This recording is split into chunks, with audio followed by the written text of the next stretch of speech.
मायका ससुराल एक बराबर। शादी होने के बाद लड़कियों का मायके वालों की मदद करना ससुराल वालों को पसंद नहीं आता। शादी होने के बाद लड़की को ससुराल और मायका दोनों परिवार का और जिम्मेदारियों का विचार करना पड़ता है। सोनम का रिश्ता तय हुआ और घर की बड़ी बेटी होने के कारण वो अच्छी पढ़ाई करके नौकरी कर रही थी। घर में वही सबसे बड़ी होने के कारण मायके की जिम्मेदारी भी उसकी थी। भाई था उसका, लेकिन काफ़ी छोटा था अभी। उसके माँ बाप के लिए इतने बच्चों की पढ़ाई और घर चलाना मतलब आसान नहीं था। उसके पिताजी प्राइवेट जॉब करते थे और माँ भी घरों में काम करके जितना हो सके उतने काम करके अपने घर की मदद करती थी। सोनम की शादी तय करने का वक्त आया, तभी उसके दो बहनें और भाई पढ़ाई कर रहे थे। उसकी शादी निखिल के साथ तय हुई। तभी उसने स्पष्ट बताया था कि शादी होने के बाद भी मुझे मायके की थोड़ी आर्थिक मदद करनी पड़ेगी।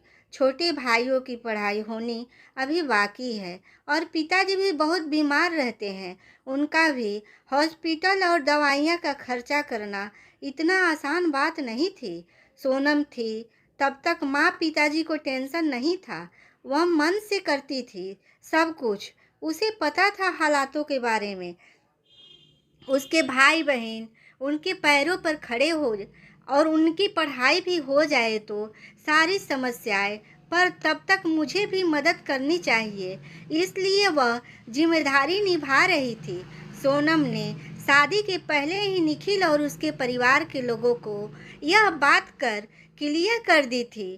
तभी ससुराल वालों ने बोला कि हमें कोई एतराज नहीं, तुम नौकरी करती हो और उसे तुम अपने मायके वालों की मदद कर सकती हो।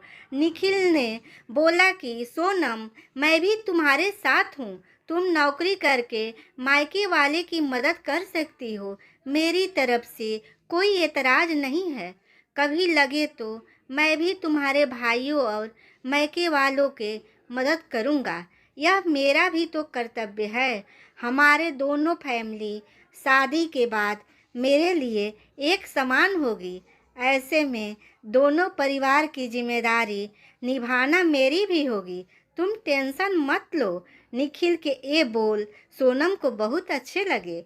मेरे होने वाले पति की सोच कितनी अच्छी है, कितना सोचते हैं मेरे मायके के लोगों के लिए। वह भावुक हो गई। उनके विचार सुनकर थोड़े दिन बाद उनकी सगाई हो गई। सोनम के मायके वाले ने सोनम की शादी सभी की उपस्थिति में की। हमारी बेटी को इतना अच्छा जीवन साथी मिला, यह देखकर सोनम के पिताजी खुश हो गए। सोनम ने शादी के पहले ही घर वालों को निखिल के विचार बता दिए थे।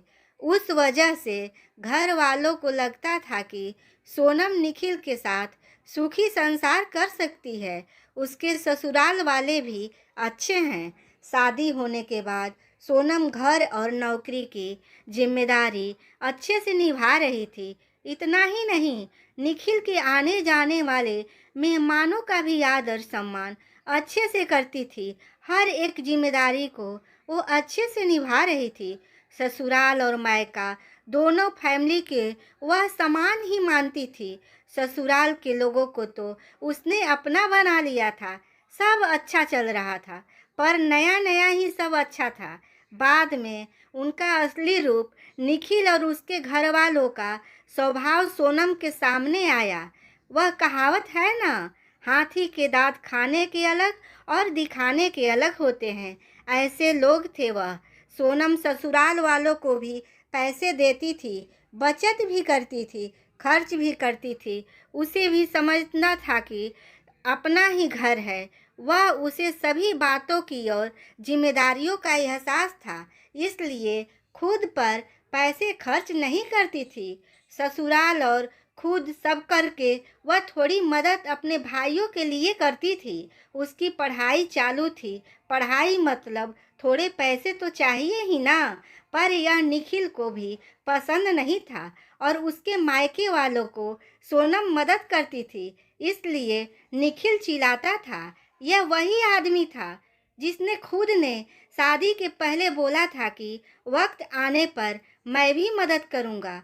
उसकी मदद की अपेक्षा सोनम को नहीं थी। उसने उसको कभी पैसा बोला नहीं, पैसे भी मांगे नहीं। उल्टा उसके ससुराल वाले बोलते थे। तभी सोनम की माँ से बोली, सोनम तुम्हारी भी गृहस्थी है, तुम्हारे पास से पैसे मांगने के लिए अच्छा नहीं लगता।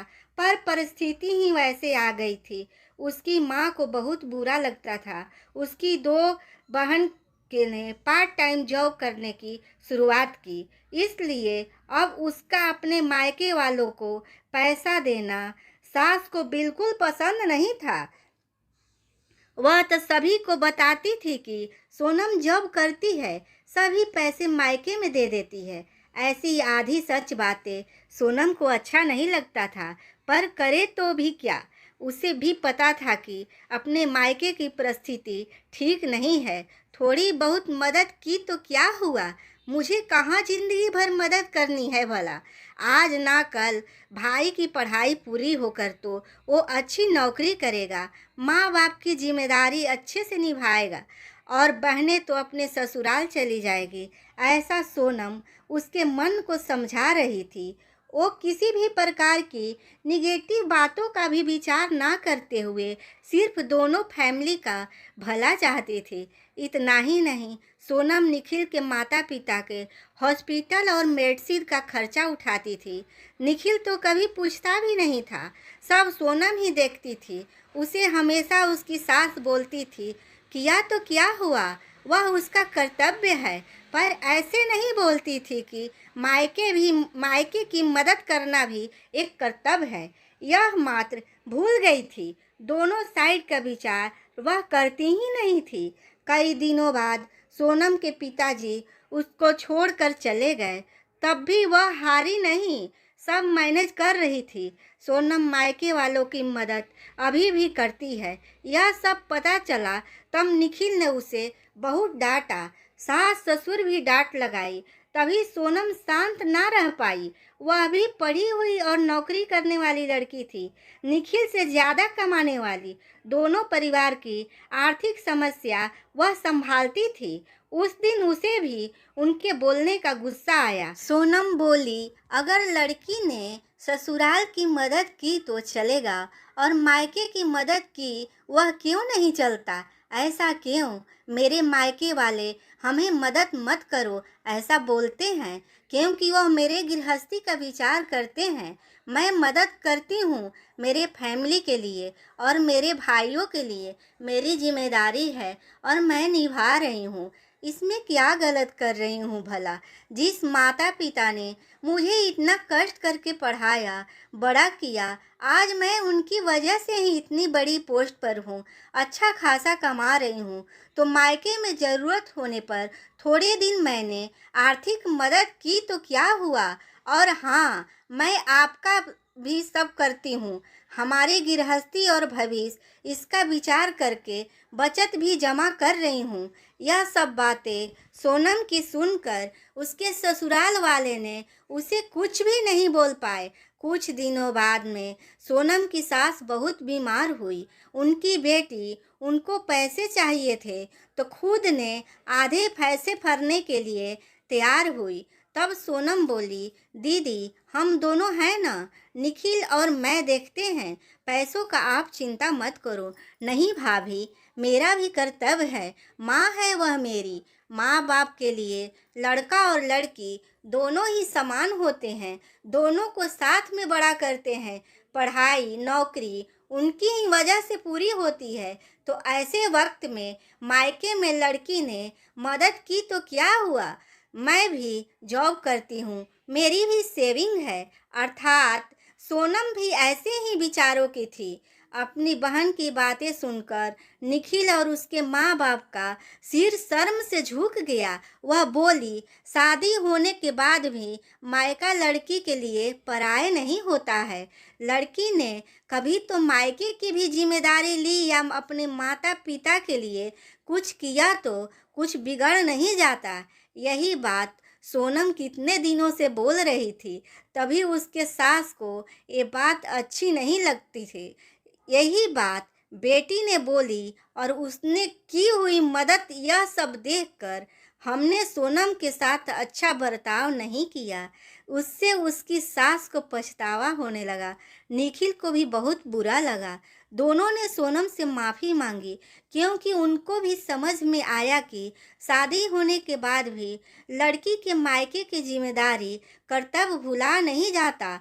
वह खुद के पैरों पर खड़ी होगी, नौकरी कर रही होगी और मायके की परिस्थिति अच्छी नहीं होगी। मायके में भी कभी भी मदद की ज़रूरत होगी तो मदद देनी चाहिए। ऐसे वक्त लड़की ने मदद करना, यह उसका कर्तव्य होता है। उसके लिए दोनों परिवार समान होते हैं। इन सबों में सिर्फ उसको ससुराल वालों ने समझ से उसका साथ देना है, यही उसकी अपेक्षा रहती है। शादी हो गई इसलिए मायका उसके लिए महत्व का नहीं, ऐसा भी नहीं है ना। लड़की की ससुराल के प्रति जिम्मेदारी होती है, वैसे ही मायकों की जिम्मेदारी भी होती है। दोस्तों, मायका और ससुराल दोनों एक समान होते हैं। यह संदेश देने वाली हृदयप्रस्त कहानी आपको कैसी लगी? ये कहानी कैसी लगी?